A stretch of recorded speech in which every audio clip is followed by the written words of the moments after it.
అదే RTV app వార్తల్ని క్షణాల్లో చదివే అవకాశం ఉంటుంది. ఒక న్యూస్ పేపర్, ఒక టెలివిజన్ ఛానల్ మీ చేతుల్లో ఎప్పుడూ ఉంటాయి. 2024 సార్వత్రిక ఎన్నికల నామినేషన్ ప్రక్రియ 3వ రోజు చేరుకుంది. నిన్న శ్రీకాకుళం జిల్లాలో టీడీపీ, వైసీపీ పోటాపోటీగా నామినేషన్ దాఖలు చేశాయి. ప్రస్తుతం నరసనపేట టీడీపీ అభ్యర్థి బగ్గు రామమూర్తి నామినేషన్ ప్రక్రియకి మాత్రం నరసనపేట పట్టణం అంతా కూడా పసుమైంది.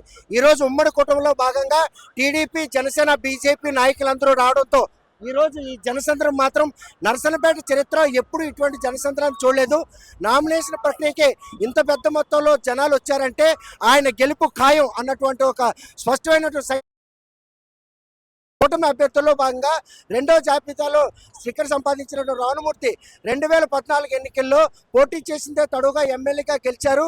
2019లో మాత్రం వైసీపీ ఫోబియా ఈరోజు మాత్రం పూర్తి స్థాయిలో ఎవరికి కూడా అదృష్టం కాలేదు. కాకపోతే 2024లో ఎట్టి పరిస్థితుల్లో కూడాను తీసుకోవచ్చు ఈ జనసంద్రం. ఈ జనసముద్రం భారీ జనసముద్రం అండి. ఇది గెలుపుకి భారీ గెలుపు సంకేతం అండి. ఇది ఖచ్చితంగా 30,000 మెజార్టీతో బగ్గు రామమూర్తి గెలుపు సాధ్యం. అంటే ఈ గెలుపుని ఎవరు ఆపలేరు. ఒక విధంగా చెప్పుకోవాలంటే వైకాపా నుంచి ముఖ్య నాయకులు కూడా ఈ రోజు వలసలు కొనసాగుతున్నాయి.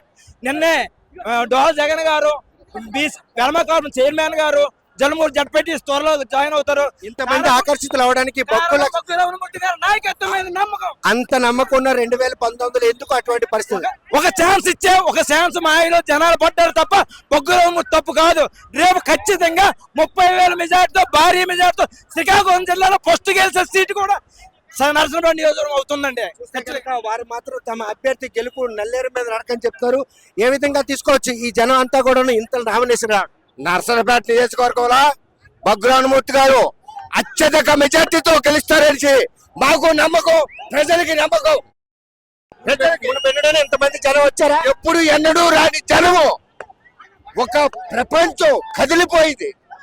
అటువంటి జన సందేశం ఈ బగ్గు రామమూర్తి గారు. మంచితనము, ఆయన ఆప్యాయత, ఆయనకు గౌరవం, ఆ గౌరవం పెట్టే ఇంత జనాన్ని పోగేశారంటే ఆయన మంచితనం. జనసేన, టీడీపీ, బీజేపీ 3 పార్టీలు పొత్తు కూడాను ఈ రోజు దోహదపడతాయి. ఆయన గెలుపు ఖచ్చితంగా వస్తుంది. ఏంటంటే 2014 కదండి భారీ మెజార్టీతో 150 నుంచి 160 సీట్లు కన్ఫర్మ్ గా వస్తే, అదేగాక 7 స్థానాల్లో శ్రీకాకుళం జిల్లాలో నరసనపేట నియోజకవర్గంలో 30 నుంచి 40 మధ్య గెలుపు వస్తాయి. ఒకరు పిలిస్తే 10 మంది, 10 మంది పిలిస్తే 100 మంది, 100 మంది పిలిస్తే 1000 మందితో వచ్చారు. ఈ రోజు ఎవరికి డబ్బులు ఇవ్వకండి, ఏమి ఇవ్వకండి, అభిమానంతో వచ్చారు. పార్టీ అభిమానము. ఒక సిట్టింగ్ అభ్యర్థి ఈ రోజు ఆపోజిషన్ లో ఉన్నారు. చిరకాల శత్రు 3 సార్లు కూడా ఆయన మీద పోటీ చేశారు. ఈ నేపథ్యంలో ఈసారి పోటీ ఎలా ఉండదు? ఈ రోజు 19 కదని 14 కదని భారీ స్థాయిలో పోటీ ఉంటది. ఎందుకంటే ప్రతి కార్యకర్త ఎమ్మెల్యే, ప్రతి కార్యకర్త నాయకుడు కూడా ఎమ్మెల్యే. అటువంటి ఎమ్మెల్యేని ఒక కార్యకర్తగా మొత్తం మొదటిసారిగా గెలుపు ఇచ్చేది శ్రీకాకుళం జిల్లాలో ఫస్ట్ స్థానం నరసనపేట ఉండేది.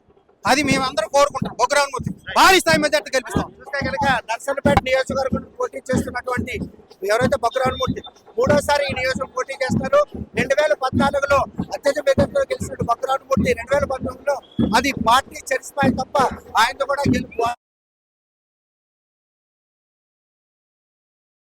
కూటమి అభ్యర్థిగా పరిగెత్తున్న రామమూర్తి గెలుపు మాత్రం నల్లేరు మాట్లాడుకుని అభిమానులు చెప్తున్నారు. ఇలా నామినేషన్ పెట్టడానికి ఎంతమంది తరలి వచ్చారంటే రేపు ఆయనకి ఏ మేరకు మెజార్టీ వస్తున్న విషయం మాత్రం వస్తుంది.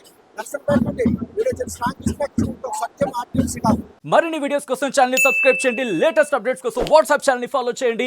అండ్ లింక్ డిస్క్రిప్షన్ లో ఉంది.